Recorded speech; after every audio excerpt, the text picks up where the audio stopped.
Sa data natin on ground, marami pa ring mga kababaihan dito sa Pilipinas yung discriminated in terms of work, no?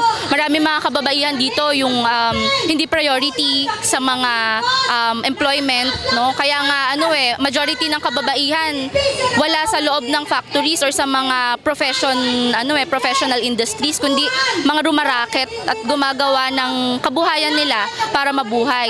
Pangalawa, isa sa 10 kababaihan na biktima ng abuso ay hindi nagre-report. So anong ibig sabihin no? Yung mga kababaihan na yon, wala silang tiwala sa gobyerno mismo na dapat ay tumutugon or humaharap doon sa mga kaso ng pagsasamantala at pang-aabuso. So tingin namin hindi niya nire-reflect yung real situation sa ground. Bagamat, syempre may mga Gabriela, may mga women's organizations na patuloy na nagsasalita at lumalaban para sa pagkakapantay-pantay at welfare ng mga kababaihan dito sa Pilipinas.